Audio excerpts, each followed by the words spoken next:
More than 15,000 people have been arrested in Gauteng since the start of the lockdown.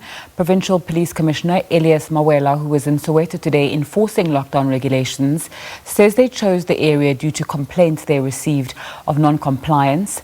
Our reporter Nozintombi Miya has more. We're here at the Baragwana taxi rank where the MEC for community safety, Mawela, has just made a discovery of a butchery, a local butchery that is selling meat that has expired. And she's going to join me now and talk to us a little bit more about this discovery that has been found. Thank you so much, Mawela, for speaking to me. I see behind you that there is a cache of fraught meat that is being sold to people. Has this been part of your discovery, and what have you discovered? As we're busy interacting as part of our public education on encouraging people to take care of themselves and linked to the Operation Ukai Mulao, we're busy at the taxi rank. We're drawn by this stench that was coming from this place. And we saw a queue of people carrying their buckets and all those things. We decided to investigate where this stench came from. Here we were shocked. We discovered a butcher selling meat that has expired. Some of it expired as long ago as on the 6th of April, selling cows' heads that are not even have a stamp from the abattoir as a demonstration that that meat is legal here. Lots of tripe that is also in this butchery, and just the not proper handling of food that is taking place here. So the health inspectors indicate that every week they do close down this butchery. So every week it means it reopens behind the back of the health inspectors.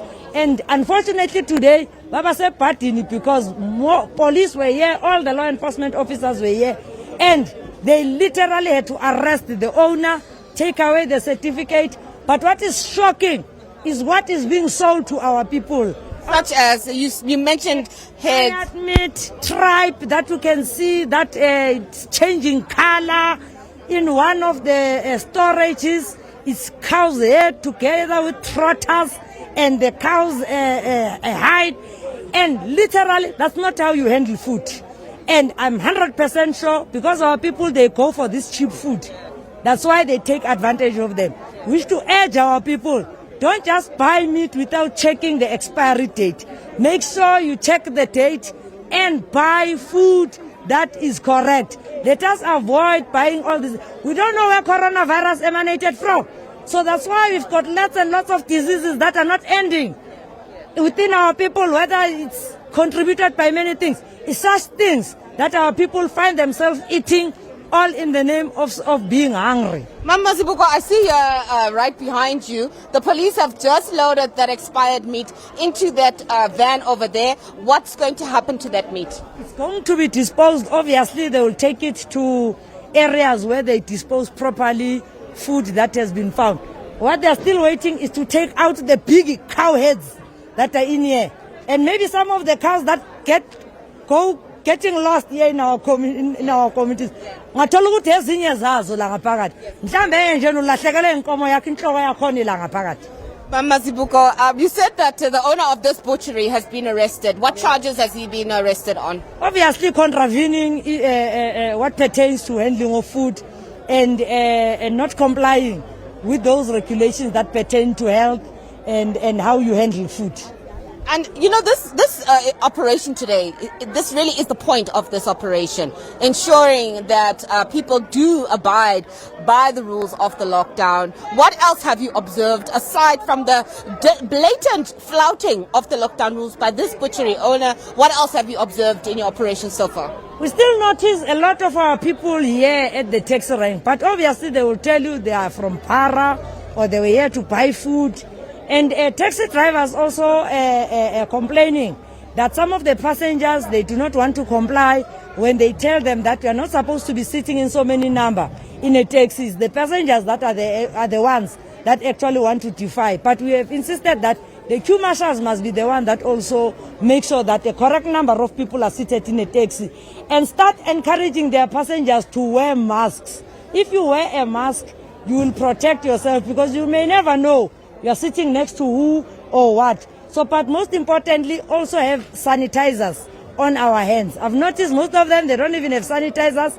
Either he has his own as a driver, but they're not necessarily sanitizing the passengers as they're getting into the car. One of the issues that came out from the taxi drivers that we also spoke to was that they are looking to get the number of traveling hours or trading hours increased for them, because they're saying they're making not even half of what they usually make on a daily basis. The minister has said some of them will be taken care of through the social relief. So I don't know what plans are there, so I may not want to get involved in those arrangements between the taxi industry and the Minister of Transport. As and when he has gazetted all those regulations, and as and when they've shown them where to go and what to do, I'm 100% sure they'll actually be assisted for them to also alleviate their pressures and their challenges of saying they are not loading the full amount of people, but how to then they get compensated or are helped to keep their businesses afloat. My final question, Ma'am Mazibuko, how many people have been arrested since the start of this lockdown? Hey, baningi man, more than 10,000 probably. Others, obviously, they've been released through the J534, meaning is the admission of guilt, and then they'll have to appear in court sometime in May. So many people in Gauteng who might be exceeding maybe almost 15,000 since the lockdown has started. For which infringements specifically? Do you have an idea? Do you have an idea of which infringements?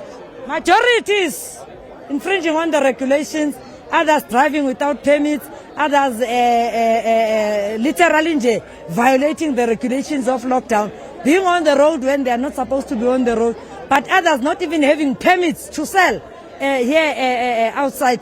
But most of all, majority is all linked to, even those that were selling alcohol, Mshosha Pansi, they have been arrested. Those that are selling Mbamba also, they have been arrested and their Mbamba confiscated.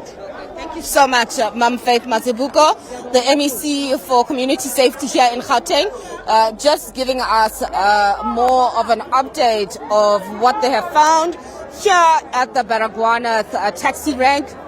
One of the butchery owners here has been arrested for flouting the lockdown rules by selling expired meat. And we saw, as we were speaking to Ma'am Faith Mazibuko, the police, law enforcement, removing that expired meat and putting it in a law enforcement van so that it can be disposed of in a sanitary way. And Ma'am Faith Mazibuko said something so important, that about 15,000 Gauteng motorists and people have been arrested for flouting the lockdown rules, echoing the sentiment that we heard earlier from the Provincial Commissioner around the numbers of people who've been arrested. And it seems, again, the issue of abiding by the lockdown rules and people flouting the lockdown rules has been a key problem that law enforcement officials have been faced with again and again and again. And at this moment, it does seem as though, it's not an easy situation for law enforcement to deal with. With that, it's back to you in the studio.